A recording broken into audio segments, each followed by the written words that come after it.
Кратки најави за денес. И Охриѓани дишат загаден воздух. Мерните станици се почесто покажуваат високо загадување. Оваа година снегот нема да ги изненади надлежните, тврди првиот човек на ЦУК.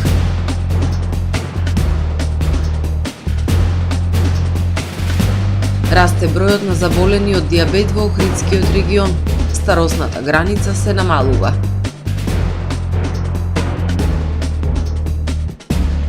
Охридски комуналец ќе ги тужи правните и физички лица за неплатени сметки. Илон Маск и Вивак Рамасвами ќе го предводат секретаријатот за ефикасност на владата на Трамп. За најавените и изостанатите настани ќе ве информираме во дневникот кој започнува по временската прогноза. Останете со нас.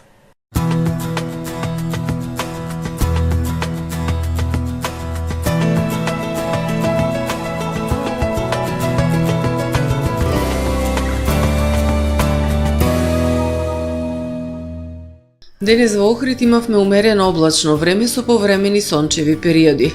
Во попладневните часови услови за дожд. Максималната дневна температура изнесуваше 10 степени Целзиусови. Во четврток на југ од Пиринејскиот, Апенинскиот и Балканскиот полуостров ќе преовладува умерено облачно и нестабилно време со врнежи од дожд, а на планините на Балканот со врнежи од снег. Во останатите предели од Европа ќе преовладува стабилно и студено време со зголемена облачност. Утре во северните предели на Балканот ќе превладува умерено облачно и студено време со повремени сончеви периоди. Во централните, јужните и источните предели врнежи од дожд, а на планините врнежи од снег. Максималните дневни температури ќе се движат во интервал од 4 до 14 степени. Во Македонија во четврток ќе превладува облачно и нестабилно време со врнежи од дожд. Локално се очекуваат да наврнат и до 20 литри дожд, а на планините над 2000 метри надморска висина ќе има врнежи од снег. Ќе биде ветровито и студено. Минималните температури ќе се движат во интервал од 0 до 8 степени, додека пак максималните дневни температури во Македонија утре ќе достигнат од 3 до 12 степени. Во Охрид во четврток ќе превладува облачно и нестабилно време со врнежи од дожд. Ќе дува до умерен југоисточен ветер. Минималната температура од 6 степени, додека пак максималната дневна ќе достигне до 9 степени. Во Охрид во петок ќе превладува умерено облачно, ветровито и свежо време со појава на локална облачност. Во попладневните часови услови за слаби и локални врнежи од дожд. Минималната температура од 3 степени, додека пак дневната ќе достигне до 9 степени. Во сабота и недела по студеното утро и утринска температура од 0, односно минус 2 степени. Во текот на денот ќе превладува претежно сончево време со појава на локална облачност и дневна температура до 10 степени Целзиусови.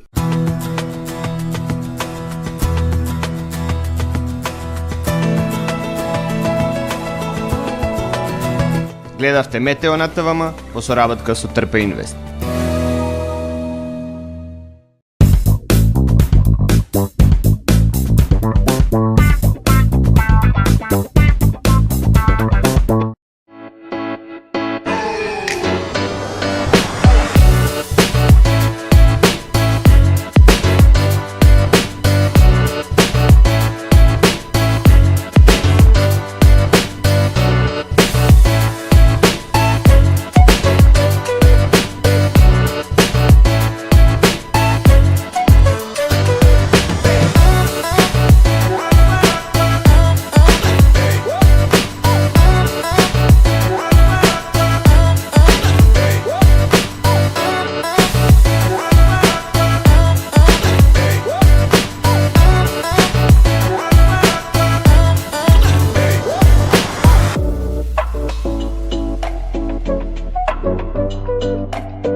Тамаро е 25 години охридски водечки лидер и препознатлив бренд. Обуките од менаџерскиот тим се доказ за максимална посветеност кон вработените. Тамаро Холдингот се грижи за организацијата и на време пренесените информации кои отсликуваат тимската работа. Секој успех на вработениот е успех и на компанијата. маркетите располагаат со производи со висок квалитет од секакви брендови по одлични цени. Вкусните печива од Дана Бела пекарата се веќе омилен појадок на многу потрошувачи во Охрид. Анабела кујната услужува голем број на потрошувачи и компании.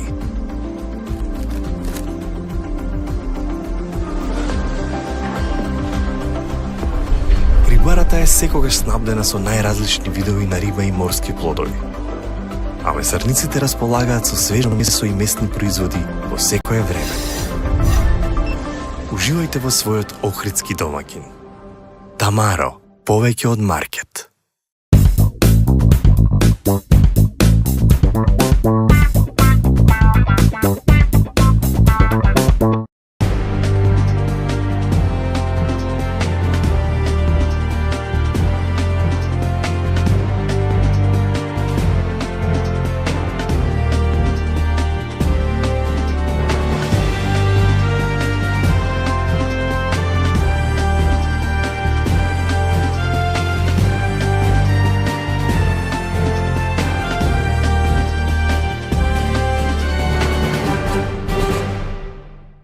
Добар ден. Прво издание на Дневникот на ТВМ. И охриѓани се гушат во загаден воздух. Мерните станици во градот се почесто покажуваат високо до енормно загадување. Граѓаните велат најисплатливо им да се греат на дрва, а загадувањето го чувствуваат сите и им смета на дишните патишта. Охриѓани се почесто дишат загаден воздух. Градот многу често високо котира на листата најзагадени градови во земјава. Концентрацијата на PM10 частичките се минува од час во час, но многу често тие ги надминуваат пропишаните вредности. Изминати вединови нивото на штетните частички во воздухот беше тројно повисоко од дозволените. Често имаме високо до енормно загадување. Според еколозите причина број 1 е огревното дрво. Но големо влијание на загадувањето на воздухот во Охрид има и депонијата Буково, која постојано се спалува, а канцерогениот чад се спушта во градот. Загадувањето доаѓа заедно и со запалената депонија Буково, која што е оддалечена 15 на километри по воздушен пат и за жал отровните гасови пристигнуваат во градот. Сето тоа е комбинирано и со зголеменото темпо на урбанизација во изминативе 20 на години, кое што допринесе да се создава ефектот на лавиринт, односно загадениот воздух да не може да се проветри од градот и за жал тој се концентрира, па така што имаме огромни концентрации на PM10 честички во некои денови, достигнуваат концентрации над 300 микрограми на метар кубен, што е неколку пати повеќе од дозволеното ниво од 50 микрограми на метар кубен. Најголем дел од семејствата се греат на дрва. Велат тоа им е најисплатливо, најекономично во време на енергетска криза и прескапа електрична енергија. Затоа што од оджациве, од дрвата, треба да се забрани дрвото. Прво да се види причинител, па после да се презема мерки. Некои анализи велат дека тоа е поради греењето на дрва. А со што би се грееле, кажете? Огрев со дрва е најеколошко. Од дрвото не ослободуваат не знам какви честици. А ако добро согоруваат, испитувано во лаборатории, добро согоруваат, само јаглен двуоксид, што природата зеленилото го абсорбира и го остават во земја.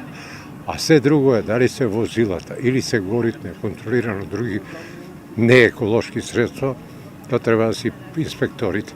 Според некои проценки, стотина луѓе годишно во Охрид го губат животот токму поради загадувањето на воздухот. Граѓаните велат го чувствуваат загадениот воздух, тешко се дише, особено во вечерните часови.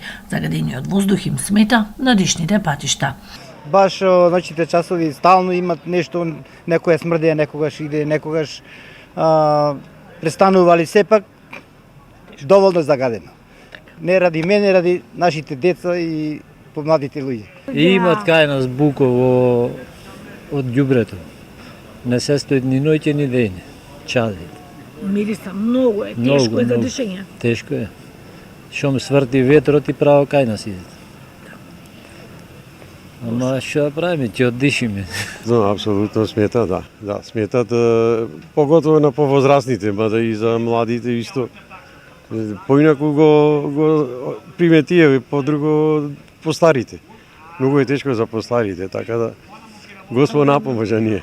Чадот, загадувањето идат од дрвата што ги сечат и одма ги горат тие. А треба предвреме дозвола да постојат дрвата, па после да се горат.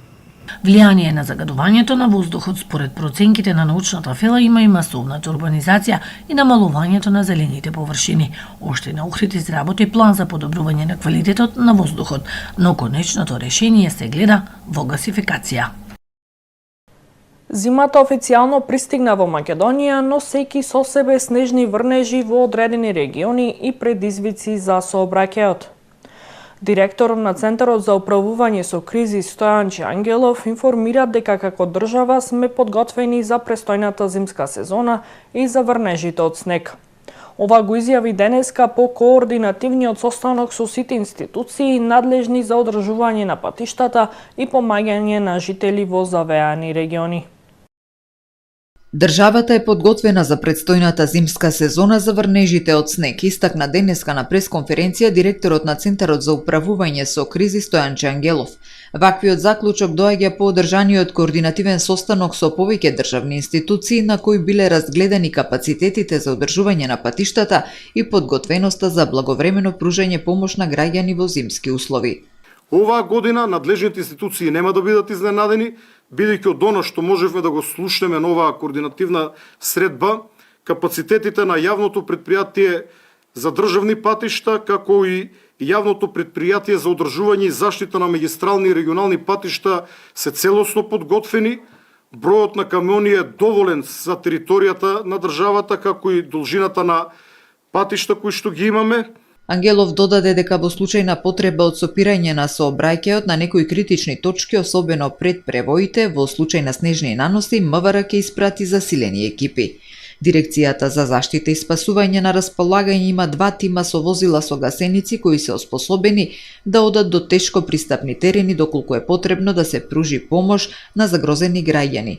Исти возила и опрема има и планинската спасителна служба во Охрид, посочи Ангелов. Тој упати апел до граѓаните, безбедноста секогаш да им биде на прво место. Апелирам до сите граѓани во престојниот период да користат зимска опрема, особено зимски гуми, да имаат и ланци. Но најдобрата препорака е, доколку немаат неопходна потреба, а при тоа редовно да ги следат прогнозите на УХМР, кои што се исклучително прецизни, да не излегуваат непотребно на патишта каде што имаме така наречени превои, односно места каде што патиштата минуваат некаде на околу 1000 метра надморска височина.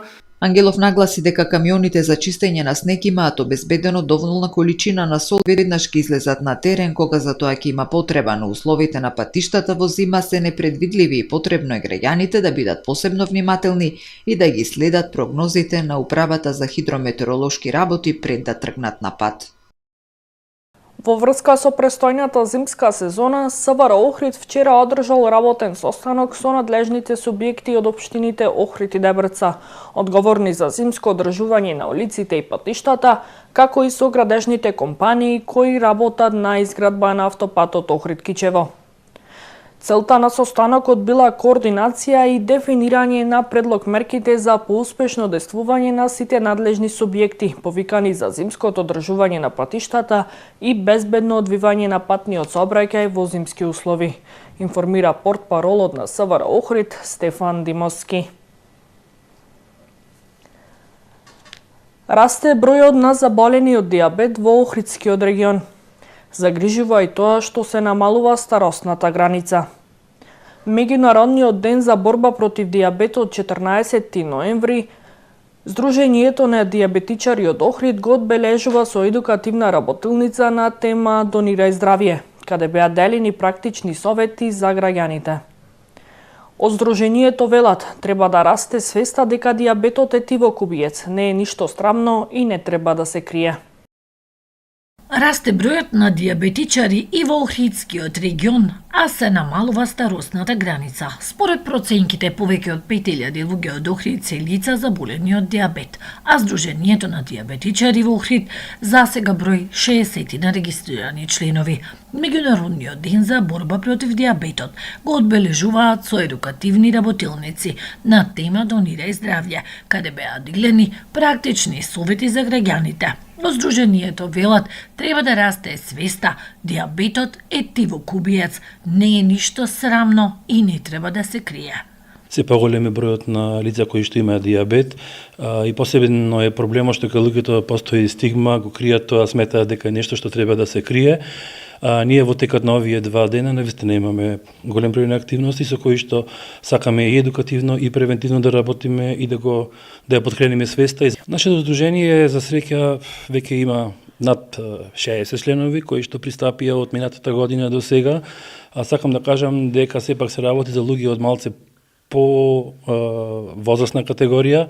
На жал, помладите ги нема, сметаме дека ова година ќе треба да поработиме да стигнеме до нив. На плоштадот Крушевска република на штандови ќе се мери шеќер во крвта на случајни минувачи, а ќе се одржи предавање на тема промени во очите од доктор Виолета Бучковска. Ќе имаме мерање на шеќер на отворено со цел да делуваме превентивно кај граѓаните, значи рандом ќе се мери шеќер на луѓе кои што ќе застанат на нашиот штанд, каде што ќе има и доктори специјалисти со кои што ќе можат да позборуваат за диабетот. Понатаму ќе имаме една изложба. Тоа е сакајќи да дадеме така малку чест на наши членови од Сдруженијето кои што се занимаваат со нешто, например фотографија, рачни изработки. Недостиг на инсулин, игли и ленти за мерење шеќер во крвта се едни од најголемите проблеми со кои се соочуваат диабетичарите во земјава и во Охрид. За подобрување на квалитетот на живот на оваа категорија граѓани им недостигаат анимации, дружење, ивенти и едукација. Загина 18 годишен охриѓанец, а 16 годишниот сопатник е тешко повреден во сообраќајна несреќа кај Елешец. Утрово во 1 часот и 15 минути на регионалниот пат Охрид Свети Наум во близина на охридската населба Елешец, патнички автомобил Пежо со охридски регистарски таблици, управуван од 18 годишно лице од Охрид, излетал од патот. Возачот починал на местото на несреќата, а смрт констатирал докторот од итната медицинска помош. 16 годишниот сопатник од Охрид се здобил со тешки телесни повреди констатирани во болницата Свети Еразмо. Увид на местото на несреќата извршиле јавен обвинител, судски вештак и полициски екипи. По наредба на јавен обвинител, телото на починатиот е дадено на обдукција, информира портпаролот на СВР Охрид Стефан Димовски. Јавното предпријатие Охридски комуналец ги информира правните и физички лица дека ќе пристапи кон тужење за сите неплатени сметки. Јавното предпријатие Охридски комуналец ги известува сите физички и правни лица на територија на општина Охрид кои ги користат услугите на предпријатието дека во периодот кој следи, заклучно до 31 декември годинава, ќе пристапи кон тужење за сите фактурирани, а неплатени сметки. Со таа цел ги повикуваме сите физички и правни лица кои ги користат услугите на јавното предпријатие да пристапат кон доброволна исплата на долгот кој го имаат кон јавното предпријатие Охридски комуналец за истите да не бидат изложени на дополнителни трошоци кои ќе настанат по повод поднесените тужби, се вели во соопштението од јавното предпријатие.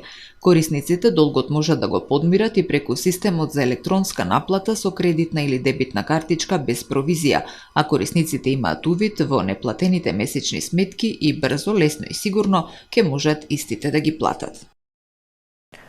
Жетва на пехари за надпреборувачите на македонската традиционална теквондо федерација на Корча Open 2024, која се одржа викендов во Албанија. Викендов на 9 ноември во соседна Албанија се одржа ревијален теквондо ИТФ надпревар Корча Open 2024.